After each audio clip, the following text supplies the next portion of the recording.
ना मेरी इज्जत करती है ना अम्मी की। अम्मी बता रही थी घर का कोई काम नहीं करती, सारा दिन सोई रहती है, खाना भी ठीक से नहीं बनाती, अम्मी के पाँव भी नहीं दबाती। बस बहुत हो गया, काफी दिन हो गए डोज नहीं मिली, आज इसकी चमड़ी उधेड़ता हूँ अभी इस बेड से।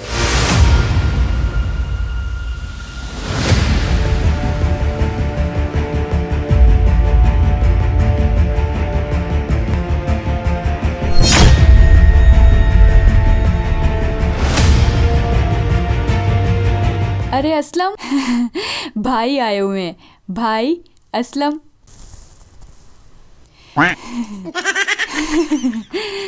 क्या हाल है भी असलम, ठीक हो? जी बस ठीक ही हूँ। क्या बात है, बेल्ट क्यों हाथ में पकड़ा हुआ है? ये वो बस खेल रहा था इससे। अरे ये खेलने की चीज नहीं है, खेलना है तो ऐसे खिलौने से खेलो। नहीं, इससे आप ही खेलो। लो, अरे लो ना। नहीं, बस मैं चलता हूँ, आप लोग गपशप करो। बैठो गपशप करो। अरे इसे क्या हो गया?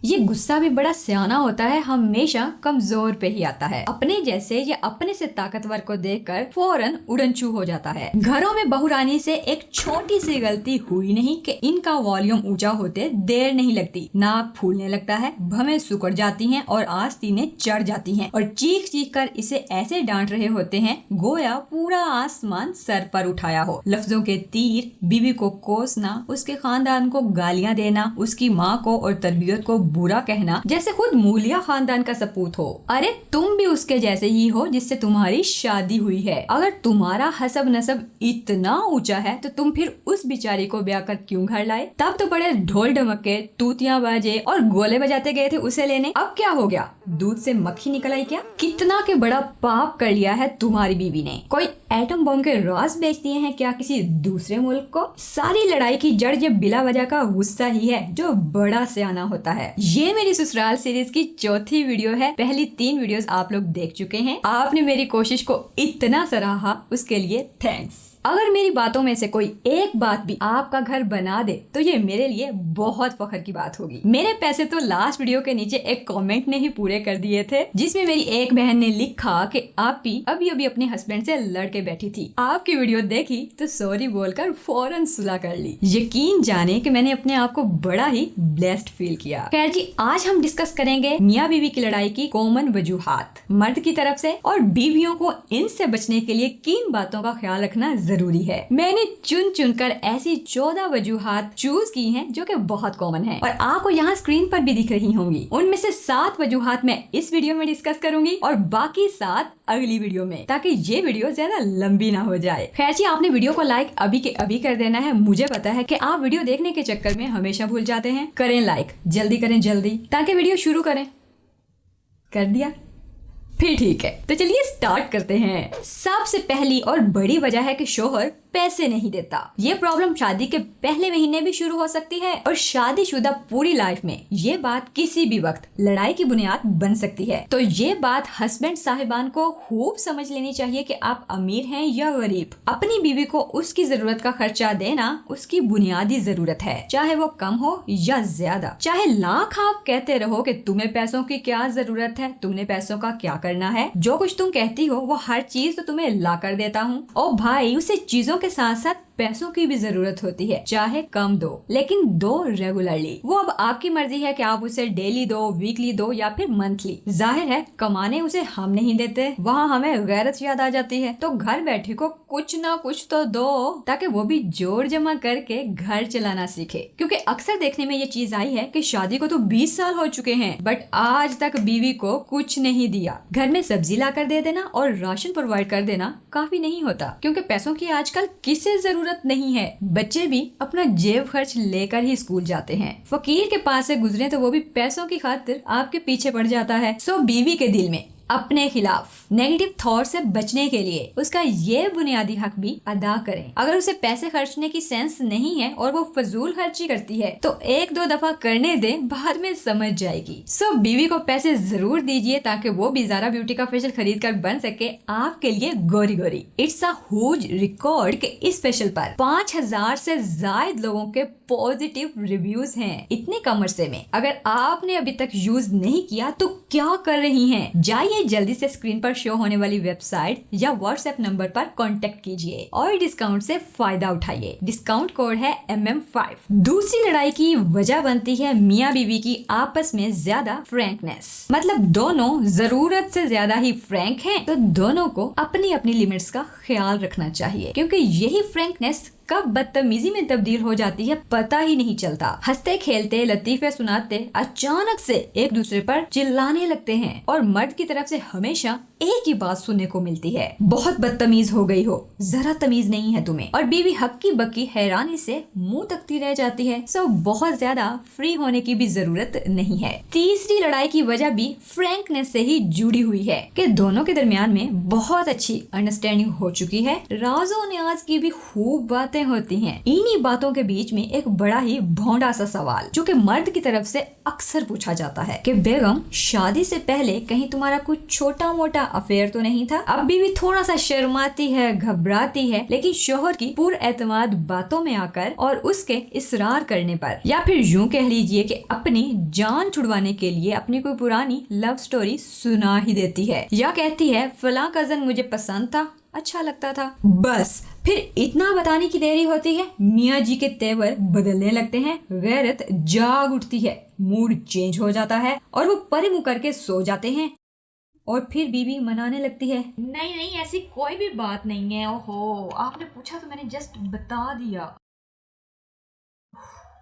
कुड़िए, तूने अपने हस्बैंड के दिल में अपने खिलाफ नफरत का एक ऐसा बीज बो दिया है जो सारी जिंदगी एक कांटे की तरह खटकता रहेगा। और अब तैयार हो जाओ शोहर की तरफ से शक भरी नजरों को फेस करने के लिए। वो अक्सर लड़ाई में ये बात करके जितलाया करेगा, सियानी बनो यार सियानी। अगर आप भी इस तरह की किसी बात से रिलेट करती हैं तो प्लीज कमेंट्स में आकर अपना एक्सपीरियंस जरूर शेयर कीजिएगा। इस बात का हल ये है कि अगर वो कोई ऐसी बात पूछता है तो बिना सोचे साफ मुकर जाओ, चाहे कोई चक्कर रहा हो या ना, क्योंकि आजकल मॉडर्न दौर है। बहुत सी बच्चियां कॉलेज या यूनिवर्सिटीज में या फिर कजन्स को पसंद करने लग जाती हैं। It's natural. तो ऐसी बात का जिक्र शादी के बाद आपने अपने आप से भी नहीं करना। भूल जाओ, मिटा दो, मिटी पाओ, जैसे कुछ हुआ ही नहीं। बिल्कुल भी नहीं मानना इस बात को, चाहे हस्बैंड जितना मर्जी बहलाए फुसलाए। चौथी लड़ाई की वजह फिर शोहर की वजह से है कि उसकी अपनी बहन अगर ससुराल से लड़ झगड़ कर आ जाए तो फौरी एक्शन लेकर अपने बहनोई को जालिम डिक्लेयर कर देगा। अपनी बहन के लिए लड़ने मरने को भी तैयार हो जाता है, चाहे गलती बहन की ही क्यों ना हो। लेकिन अपनी बीवी को किसी की बहन नहीं समझता। बहन के ससुराल जाकर उसके हकूक की बात तो करता है, लेकिन अपनी बीवी के हकूक को पसे पुष्ट डाल देता है। बीवी उसकी ये एक्टिविटीज देखकर अपने आप से मैच करना शुरू कर देती है और ये ही उम्मीद लगा लेती है कि उसका भाई भी उसके हकूक के लिए बिल्कुल इसी तरह से बोलेगा। इस सिचुएशन में नौबत मियाँ बीवी से निकलकर दो खानदानों के आपस में भिड़ने तक पहुंच जाती है। शोहर को चाहिए कि जो बातें वो अपनी बहन के लिए पसंद फरमा रहा है, क्या वो किसी और की बहन यानी अपनी बीवी के साथ भी वही सलूक कर रहा है? अजीब डबल स्टैंडर्ड है।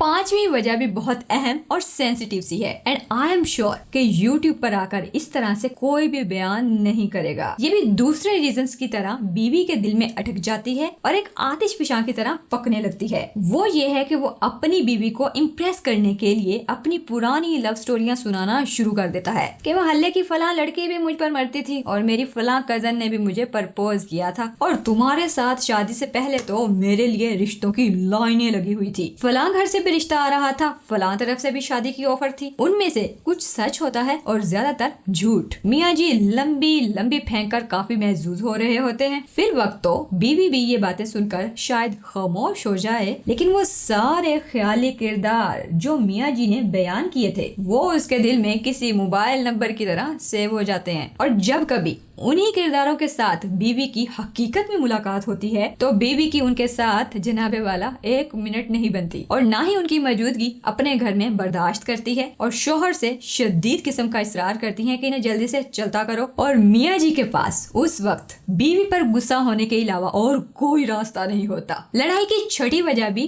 पांचवी से थोड़ी मिलती जुलती है कि मर्दों में बाज ऐसे भी होते हैं जो कि बड़े ही खुश मिजाज होते हैं और खानदान की औरतों के साथ अच्छा हंसी मजाक भी कर लेते हैं। शादी ब्याह या फैमिली गैदरिंग में औरतों में बैठना, गप्पे हाँकना बहुत पसंद करते हैं। वो ऐसे मौकों पर दूसरे मर्दों के बजाय आपको हमेशा औरतों वाले पोर्शन में मिलेंगे। उन्हें सालियों और कजनों से ऊट पटांग मजाक करने में बड़ा मजा आता है जो कि बिल्कुल भी किसी एंगल से भी सही नहीं है। ये सारी की सारी भोंडी एक्टिविटीज किसी भी बीवी को पर्सनली पसंद नहीं होती और बड़ी नागवार गुजरती हैं और इन्हीं चीजों की वजह से औरत की नजर में मर्द की इज्जत और वकार कम होता चला जाता है। कहीं ना कहीं से आपकी बीवी अंदर से आपको ये समझने लग जाएगी चवड़ी है कि यार चवड़ी है। सातवीं वजह बड़ी ही कॉमन है कि शोहर साहब शाम को दोस्तों के साथ चले जाते हैं और रात को लेट वापस आते हैं, बीवी को टाइम ही नहीं देते। तो मेरे ख्याल में लड़ाई की इस रीजन की वजह दोनों मियाँ बीवी हैं। पहले हम शोहर की बात कर लेते हैं कि भाई जान आप सारा दिन काम या जॉब पर रहे हैं, वहाँ पर भी आपके कोलीग्स और साथ में काम करने वाले ओब्वियसली आपके दोस्त ही हैं। अब शाम को घर आकर सबसे पहला फर्ज यही बनता है कि अपनी फैमिली को टाइम दें। घर में आपके माँ बाप भी होंगे, अगर नहीं है तो बीवी बच्चे तो है ना, बाहर की दोस्तियाँ बाहर ही रहने दें। सारा दिन काम के दौरान भी तो गपशप चलती रहती है ना। अब आपने उनसे मिलकर कौन सा मसला कश्मीर या मसला फलस्तीन की प्लानिंग करनी है तो वही जो कि हमेशा से करते आ रहे हैं। कहेंगे ना वो आपको रंगमुरीद, तो फिर वो आपके दोस्त नहीं है। आपका सबसे बड़ा दोस्त तो आपके घर में बैठा है, आपकी रफीके हयात यानी बीवी के रूप में। उससे गप्पे लड़ाएं, अच्छी बॉन्डिंग क्रिएट करें, अंडरस्टैंडिंग से फ्यूचर प्लानिंग करें ताकि दोनों मिलकर अपने लाइफस्टाइल को अच्छा बना सके। अब आ गई जी बीवी की बारी। यार आपको ना अपने हस्बैंड को ना रोकना ही नहीं आया। रोकने से मुराद ये नहीं है कि आपने उसके पैरों में गिर जाना है और गिड़गिड़ाकर भीख मांगनी है कि ना जा खुदा के वास्ते मुझे छोड़ के ना जा, और वो कहे चल हट। अपना दिमाग चलाओ, थोड़ी सियानी बनो, थोड़ी पॉलिटिक्स खेलो। सबसे पहले हमें मर्द की साइकोलॉजी समझने की जरूरत है। मर्द जहाँ भी हो ध्यान, तवज्जो और प्रोटोकॉल चाहता है तो हम वो चीज उसे दे देते हैं। सिंपल। कैसे वो मैं बताती हूँ। वो दोस्तों के पास रोजाना इसलिए जाता है कि वो उसे बार बार फोन करके बुलाते हैं, मैसेजेस में बार बार उसे वैल्यू देते हैं कि अगर तू ना आया तो आज की महफिल नहीं जमेगी, जिससे शोहर को उनकी तरफ से अटेंशन का एहसास होता है और वो समझता है कि वाकई उन्हें मेरी जरूरत है। अगर मैं ना गया तो वो नाराज हो जाएंगे और वो मुरव्वत में चला जाता है कि यार इतना बुला रहे हैं जाना तो बनता है। तो सेम फार्मूला आप भी अपने हस्बैंड पर अप्लाई कर दें। जब भी वो ऑफिस में हो तो उसे लव यू या हार्ट भेजकर अटेंशन का एहसास दिलाएं। आने में 2 घंटे रहते हो तो एक सॉफ्ट सा मैसेज सेंड करके ये एहसास दिलाएं कि आपको उसकी बहुत याद आ रही है। ज्यादा लिखना ना आता हो तो सिंपल किस वाला इमोजी ही भेज दें। इसमें कोई शर्म वाली बात नहीं है, आप उसकी बीवी हो भाई। दिन में 3 मैसेजेस करने पर टाइम ही कितना लगता है, सिर्फ 10 से 15 सेकेंड्स। उसके लिए हमेशा छोटे मोटे सरप्राइज की तैयारी करें। जरूरी नहीं कि रोज कोई गिफ्ट दें, कभी कोई स्पेशल मनपसंद डिश बनाकर, कभी तैयार होकर, कभी कोई छोटी मोटी खुशी की बात छुपाकर, कभी घर की चीजों को रीअरेंज करके आप प्लान कर सकती हो। उसे बताएं कि आज आप घर आएंगे तो आपके लिए एक छोटा सा सरप्राइज है ताकि उसका माइंड ऑफिस में ही आपकी तरफ शिफ्ट हो जाए और वो दोस्तों से माजरत कर ले। अब बच्चों की भी कोई बात बताकर उसे टाइमली एंगेज कर सकती हैं कि आज हम मूवी देखेंगे, आज फलां ड्रामा आना है, आज बच्चों के साथ फलां गेम खेलेंगे। सो छोटे मोटे सरप्राइजेस को मामूली मत जानिए, ये आपकी जिंदगी को खूबसूरत बना देंगे। सरप्राइज की बात तो ये भी हो सकती है कि आप बड़ी खुशी से अपने हस्बैंड को ये बात बताएं कि आज आपकी सास ने आपकी तारीफ की और मुझे प्यार किया। आप हफ्ते में 1 दफा बन सवर कर भी अपने हस्बैंड को सरप्राइज दे सकती हैं और जब हस्बैंड पूरी तरह से आपका हो गया ना तो फिर देखना वो आपको कैसे कैसे सरप्राइज देता है, आप हैरान हो जाएंगी। उसको अटेंशन और प्रोटोकॉल का एहसास देने के लिए ये भी है कि उसके आने से पहले अपने आप को थोड़ा साफ सुथरा करके बाल ब्रश करके हल्का फुल्का चेहरा संवार लें। उसे दोस्तों के पास जाने से डायरेक्ट मत रोकें। आपके बार बार रोकने या नाराज होने से वो चिढ़ जाएगा। अगर वो सिगरेट का आदी है और छुप छुप कर कश लगाता है तो समझ लें दोस्तों के पास जाकर चाय पीने और सिगरेट के कश लगाने के अलावा घर से बाहर रहने की और कोई वजह नहीं। उसे सिगरेट से मना मत करें क्योंकि वो आपके मना करने से रुकने वाला नहीं, वो आहिस्ता आहिस्ता अपनी मर्जी से छोड़ेगा। उसे कहें कि आप छत पे जाकर सिगरेट पी लिया करें, बच्चों के सामने नहीं, मेरी तरफ से इजाजत है। सो सिगरेट के बहाने उसका बाहर निकलना बंद करें। सिगरेट पीना वैसे है तो बहुत बुरी बात, लेकिन आप जितनी सख्ती करेंगे वो उतना ही आपसे चुप चुप कर ज्यादा पिएगा और घर को जेल वखरा समझने लगेगा। बात बात पर घर से बाहर भागने की करेगा। आपका दोस्त है यार, थोड़ा टाइम और स्पेस दें, टेक इट इजी। और अपने भाइयों से मैं फिर से ये रिक्वेस्ट करना चाहूंगी कि अपनी बीवियों का टाइम किसी और को मत दें, क्योंकि फिर अगर आपकी बीवियां मायके ज्यादा जाना शुरू हो गई तो फिर आपको एतराज करने का या इस बात पे ज्यादा बोलने का या उछलने का कोई हक नहीं, क्योंकि आप ऑलरेडी उन्हें अपने आप से दूर रहने का आदी बना चुके हैं। सो खुश रहिए, हंसते मुस्कुराते रहिए। मेरी बहुत सारी दुआएं हैं कि अल्लाह ताला आप सबको, आप सब जोड़ियों को हमेशा खुश और सलामत रखे। लड़ने की बाकी 7 वजूहात डिस्कस करेंगे अगली वीडियो में। तब तक बने रहिए अपनी बहन के साथ और इस वीडियो को लाइक और शेयर लाजमी कीजिए। शेयर इतना कीजिए ताकि दूसरों तक पहुंचे ये बात, ताकि उनका भी भला हो सके, और लाइक भी कर दिया कीजिए ताकि हमारी मेहनत भी वसूल हो जाए। अपनी कीमती राय का इजहार कमेंट सेक्शन में लाजमी कीजिए। मिलते हैं नेक्स्ट वीडियो में, तब तक के लिए अल्लाह हाफिज।